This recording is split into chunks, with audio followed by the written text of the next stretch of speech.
Good morning. Her name was Jay.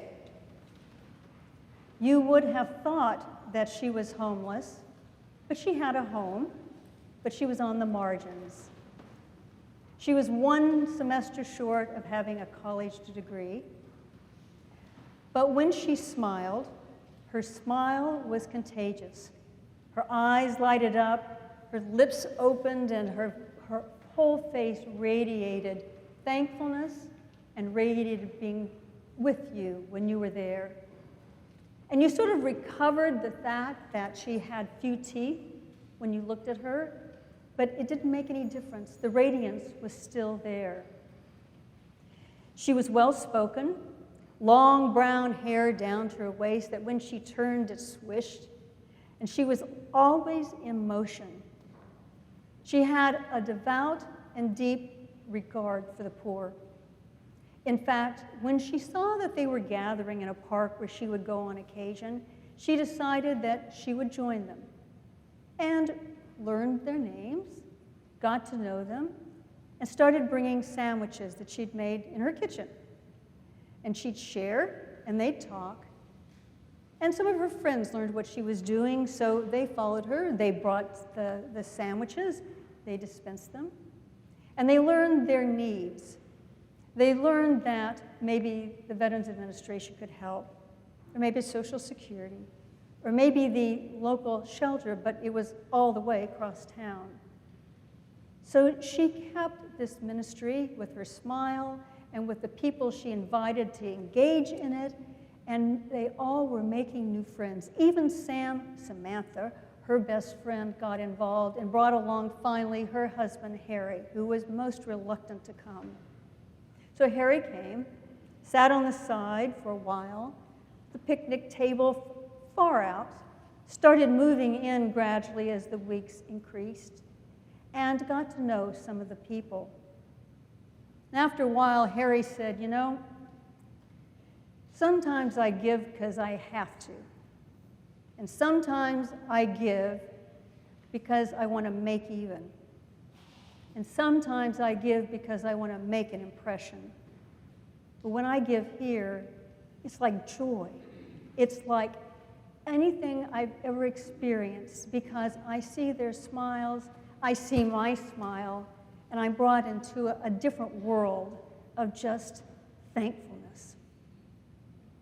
This ministry continued to spread. People were feeding then with the sandwiches on Saturday, on Sunday, on Wednesday midweek, making enough so that people could take them home and tide them over for a little while.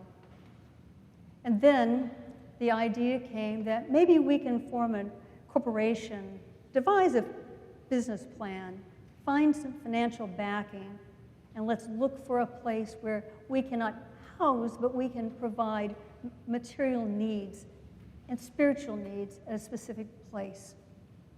From a park with a blue sky and the green grass to a place that's specific. And lo and behold, a residence that had been built for those retiring just wasn't making it for some reason and was put on the market. The people negotiated, bought the place.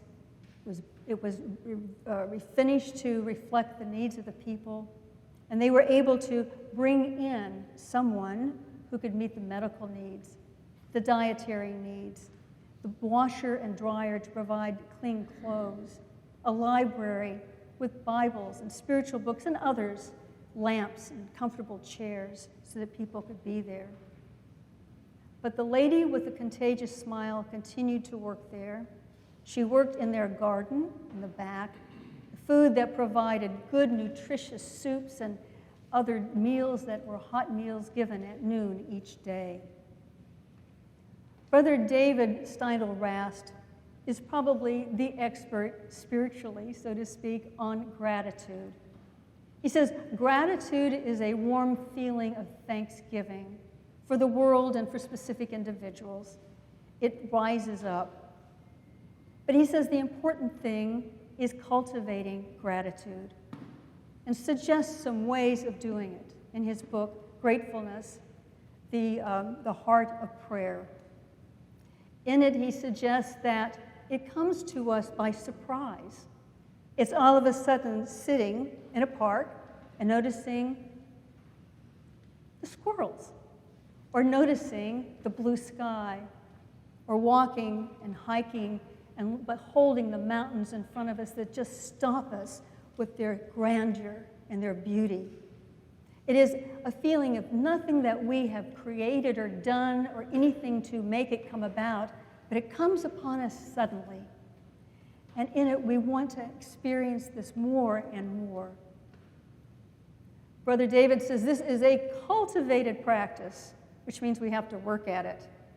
And in the cultivated practice, he said, first comes intellect. We have to recognize when these moments come, when they touch us, and they lift our spirits beyond where we are. And then we not only recognize and acknowledge them because we name them, the feeling that we have, the freedom that we have, but then we also seek to find them through our will, a practice, naming them daily.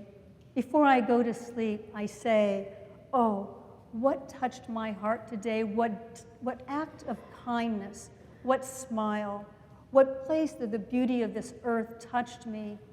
What awesome grace did someone just have in just approaching another person with a smile? Act of intellect, act of will, and finally, the act of the heart. I think of Harry. He led himself and drove himself nearer and nearer and nearer to experience an unknown world that beckons us, where the kingdom of God comes about and is in front of us, that it calls us to be a love that brings a belonging, brings intercession, brings intertwining of needs and ability to meet them, something beyond maybe what we've experienced. Jesus stood on that level plain of green grass, bright blue sky. He saw all these people before him as disciples. They're named as such in Luke. He has his 12 apostles before him. He has people as far as Jerusalem, city folk, that have come through Judea up to where he is, near Capernaum. He has people from Sidon and Tyre, Gentile folk, who have come to hear him. Those who have heard of his miracles, the paralytic and of the leper curing. And as he's there, before he even opens his mouth to this crowd, power going from him to heal them. Can you even imagine such a day and such glory before us? And then when he does, he says, blessed. Blessed are you who are poor. Blessed. Because you're going to be, if you're hungry now, you're going to be filled. And if you're weeping now, you're going to laugh. Can you imagine hearing those words if you are poor and wondering about the next sandwich? And then he says, woe, which doesn't mean curse. From the Hebrew, it means specifically alert, woe.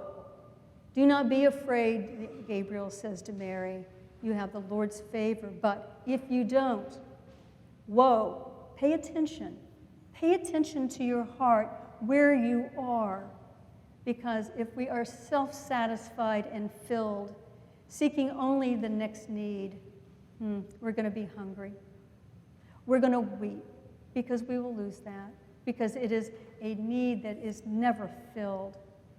The thing about Thanksgiving is it is about something that tells us not only are we grateful for the gift, but that we are filled, and that right now, at least right now, I don't need anything else. Jesus starts these with the blessings and the woes, but he reminds us that even in this intermingling of needs and those who can fulfill them, it has a price. Yes, it is bringing about the kingdom of God, but the price is that we turn to some degree, to all as best we can, our backs to what the world esteems. That when we say woe, people say no reason to woe. When we say, but look at the need and look at what we can do, may not be heard. It can even, as Jesus points out, lead to the prophets who were, of course, murdered in many cases. We find it is easier to listen to the false prophets who merely affirm that we are doing great as what we are, being fully fed and satisfying our own needs. We're called today to see this kingdom of God, this strange combination of people as we come together. Love is belonging.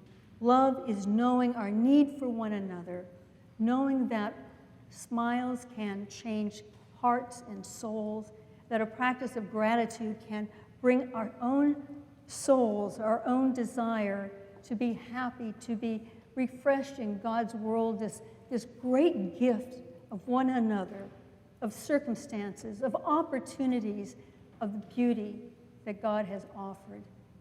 And our response is gratitude.